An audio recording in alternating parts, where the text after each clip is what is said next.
નમસ્કાર. આજના આ ખાસ વિશ્લેષણમાં આપણે એક એવી સફર વિશે વાત કરવાના છીએ જે કોઈને પણ અંદરથી ઝંઝોડી નાખે. રાતના 2 વાગ્યાનો સમય છે. ચેન્નઈના એક નાનકડા ઘરમાં હજુ પણ દીવો બળી રહ્યો છે. ટેબલ પર યુપીએસસીના પુસ્તકોનો ઢગલો છે. એક યુવાન આંખોમાં ઊંઘ અને સખત થાક હોવા છતાં બસ સતત વાંચી રહ્યો છે. એના પિતા ધીમેથી રૂમમાં આવીને કહે છે, "સૂઈ જા બેટા, બહુ થાકી ગયો હોઈશ." પણ આ યુવાનનો જવાબ શું હતો ખબર છે? તેણે બહુ જ સહેજતાથી કહ્યું, "હજી કલેક્ટર બનવાનું બાકી છે અપ્પા." આ અદ્ભુત અને ક્યારે હાર ન માનનાર યુવાન એટલે ઇઝરાયલ જેબાસિંગ. બાળપણથી જ ઇઝરાયલનું એક મોટું સપનું હતું, સફેદ કોટ પહેરવાનો, એટલે કે ડૉક્ટર બનવાનો. પણ જ્યારે 12મા ધોરણનું પરિણામ આવ્યું ત્યારે માર્ક્સ ઓછા આવ્યા, મેડિકલમાં એડમિશન ના મળ્યું. હવે જ્યારે તે પોતાના રૂમમાં બેસીને રડી રહ્યો હતો ત્યારે તેની માતાએ પાસે આવીને આ ઐતિહાસિક શબ્દો કહ્યા, "ડૉક્ટર ના બની શક્યો તો શું થયું? એક દિવસ તો કલેક્ટર જરૂર બનીશ." આ માત્ર કોઈ સાંત્વના નહોતી, પણ જાણે એક એવી ભવિષ્યવાણી હતી જેણે આખી જિંદગીની દિશા જ બદલી નાખી. તો ચાલો આ સફરના પહેલા ભાગ તરફ આગળ વધીએ. Journey from doctor to collector, the inciting incident. ઇઝરાયલે શ્રી વેંકટેશ્વર કોલેજ ઓફ એન્જિનિયરિંગમાં પ્રવેશ તો મેળવી લીધો, પણ ત્યાં તેની શૈક્ષણિક સ્થિતિ ખરેખર કંગાળ હતી. 1-2 નહીં પણ ડબલ ડિજિટમાં બેકલોગ્સ. હવે વિચારો, આ આંકડો જ બતાવે છે કે તે સમયે તેમની શૈક્ષણિક કારકિર્દી કેટલા મુશ્કેલ તબક્કામાંથી પસાર થઈ રહી હતી. કલેક્ટર બનવાનું મોટું સપનું અને સામે આ વાસ્તવિકતા, બંને વચ્ચે જમીન આસમાનનો તફાવત હતો. કોલેજમાં એક દિવસ જ્યારે તેણે પોતાના મિત્રો વચ્ચે બહુ જ નિખાલસતાથી કહ્યું કે તે આઈએએસ બનવા માંગે છે, ત્યારે થોડી સેકન્ડની શાંતિ છવાઈ ગઈ. અને પછી એક મિત્રે બહુ જ ક્રૂર મજાક ઉડાવતા કહ્યું, "તારી લાયકાત તો ગધેડા ચરાવવાની છે અને સપનું કલેક્ટર બનવાનું છે." જરા કલ્પના કરો, આ શબ્દો કોઈને પણ છરીની જેમ વાગ્યા હશે. એ રાત્રે હોસ્ટેલની છત પર બેસીને તેણે ખૂબ આંસુ સાર્યા, પણ આ જ અપમાન તેના માટે બળતણ બની ગયું. એ જ રાત્રે એક દ્રઢ નિશ્ચય થયો કે હવે દુનિયા હસશે નહીં, પણ એક દિવસ સલામ કરશે. હવે પહોંચીએ બીજા પડાવ પર.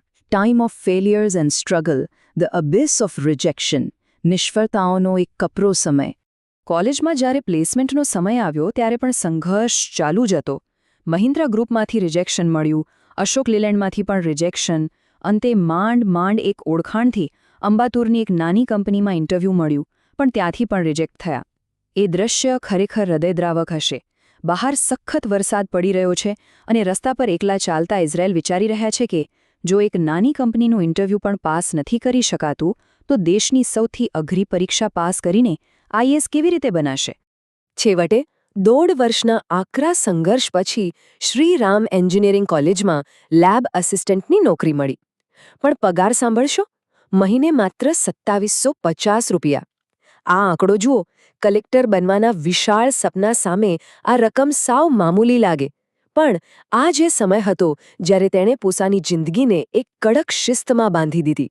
સવારે નોકરી અને રાત્રે યુપીએસસીની સખત તૈયારી. બસ જિંદગી માત્ર પુસ્તકો અને સંઘર્ષ પૂરતી સીમિત થઈ ગઈ. અને અહીંથી શરૂ થાય છે the tough battle of UPSC, rising from the Ashes. આ સંઘર્ષ તબક્કાવાર આગળ વધ્યો. પહેલા પ્રયાસમાં પ્રિલિમ્સમાં જ નિષ્ફળતા મળી. સામાન્ય રીતે લોકો અહીં જ હાર માની લે છે, પણ આ તો માત્ર શરૂઆત હતી.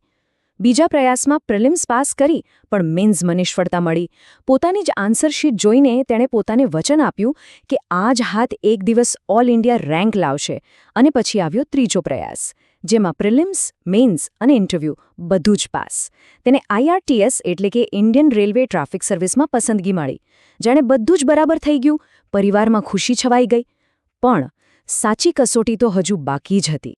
ચાલો જોઈએ આ બ્યુરોક્રેટિક લડાઈ. Victory against the system, the bureaucratic boss battle. થયું એવું કે સરકાર તરફથી એક પત્ર આવ્યો જેમાં દાવો કરાયો કે ઇઝરાયલ શારીરિક રીતે અનફિટ છે, કારણ કે તેને સિસ્ટોલિક મર્મર નામની તકલીફ છે. જ્યારે વાસ્તવિકતામાં ખાનગી ડોક્ટરનો રિપોર્ટ તદ્દન નોર્મલ હતો. છતાં સરકારે કહ્યું કે પ્રાઇવેટ રિપોર્ટ માન્ય નહીં ગણાય. આટલું ઓછું હતું તો બીજો ઝટકો આપ્યો. દાવો કરાયો કે તે ક્રીમી લેયરમાં આવે છે, જેની સામે તેણે ફરીથી બધા પુરાવા આપ્યા. છેલ્લે તો એવો દાવો કરાયો કે તેના પિતા ડિસ્ટ્રિક્ટ મેજિસ્ટ્રેટ છે, જ્યારે હકીકતમાં તેઓ એક સામાન્ય જ્યુડિશિયલ મેજિસ્ટ્રેટ હતા. આ ખોટા સરકારી દાવાઓ અને વાસ્તવિકતા વચ્ચેનો તફાવત સાબિત કરવા માટે તેણે ચેન્નઈથી દિલ્હી સુધી ટ્રેનના અગણિત ધક્કા ખાધા, ઓફિસોમાં અપમાનો સહન કર્યા અને કલાકો સુધી પેપરવર્ક કર્યું. આખરે મહિનાઓ સુધી ચાલેલી આ કઠોર અને માનસિક રીતે થકવી દેનારી લડાઈ પછી એક પત્ર આવ્યો, જેમાં બહુ જ સ્પષ્ટ અક્ષરોમાં લખ્યું હતું, સિલેક્ટેડ. આ માત્ર એક નોકરીનો પત્ર નહોતો. જ્યારે આ પત્ર હાથમાં આવ્યો હશે ત્યારે જે માનસિક શાંતિ મળી હશે તેની કલ્પના કરવી પણ અઘરી છે. એક મધ્યમવર્ગીય પરિવારની અન્યાય સામેની આ બહુ મોટી અને ઐતિહાસિક જીત હતી. હવે આપણે અંતિમ ચરણમાં છીએ, from dream to reality, the final push for IAS. તેમને આસામમાં પોસ્ટિંગ તો મળી ગયું, પણ દિલમાં હજુએ પેલું આઈએએસ બનવાનું સપનું સળગતું હતું. આખરી યુપીએસસી પ્રયાસ માટે તેણે રજા માંગી, પણ અધિકારીઓએ સાફ ના પાડી દીધી. આ એક ક્ષણ હતી જ્યારે મનમાં એક ઊંડો ભય પેસી ગયો કે શું આટલા વર્ષોનો સંઘર્ષ હવે સાવ વ્યર્થ જશે? ઘણી વિનંતીઓ અને ખેંચતાણ પછી માંડ રજા મળી. અને પછી દિવસ રાત જોયા વિના તેણે પોતાનો અંતિમ પ્રહાર શરૂ કરી દીધો. વર્ષ 2004 જ્યારે યુપીએસસીનું અંતિમ પરિણામ આવ્યું અને સ્ક્રીન પર એક આંકડો ચમક્યો, 59. All India rank 59. ઇઝરાયલ જેબાસિંગ આખરે આઈએએસ બની ગયા. એ દિવસે ઘરમાં તેમની માતાની આંખોમાં જે ખુશીના આંસુ હતા, એ જ માતા જેમણે સૌથી ખરાબ સમયે કહ્યું હતું કે દીકરો એક દિવસ કલેક્ટર બનશે, તેમનો વિશ્વાસ આજે સાચો પડ્યો હતો. એક સાચો ઓફિસર ક્યારે પોતાની ખુરશીથી નહીં, પણ પોતાના કામ અને નિર્ણયોથી ઓળખાય છે. પશ્ચિમ બંગાળમાં એક અસરકારક સબ કલેક્ટર તરીકે તેમની નિમણૂક થઈ, જ્યાં તેમણે નક્સલવાદી સમસ્યાઓ જેવી અત્યંત જટિલ પરિસ્થિતિઓનો બહુ જ કુનેહપૂર્વક ઉકેલ લાવ્યો. અને પછી એક એવો નિર્ણય લીધો જેણે સૌને ચોંકાવી દીધા. મહાન એપીજે અબ્દુલ કલામ સાહેબના વિઝન સાથે જોડાઈને ગામડાઓ સુધી સુવિધાઓ પહોંચાડવા માટે તેમણે આઈએએસ જેવી સર્વોચ્ચ નોકરી છોડી દીધી. ત્યારબાદ ભવિષ્યના સાચા અધિકારીઓ તૈયાર કરવા માટે ઓફિસર્સ આઈએએસ એકેડમીની સ્થાપના કરી.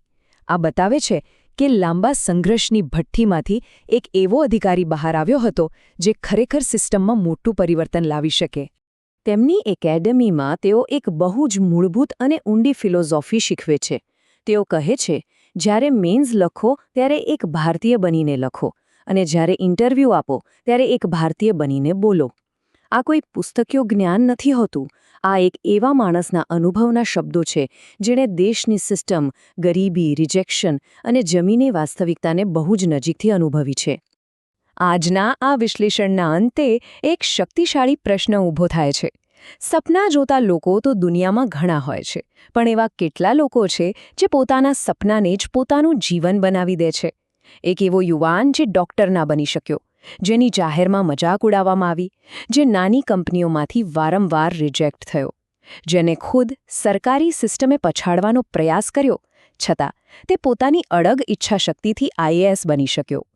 ઇઝરાયલ જેબાસિંગની આ સફર આપણને સૌને યાદ અપાવે છે કે ગમે તેટલી અડચણો કેમ ના આવે, જો લક્ષ્ય પ્રત્યે સંપૂર્ણ સમર્પણ હોય તો કોઈ પણ સપનું અશક્ય નથી.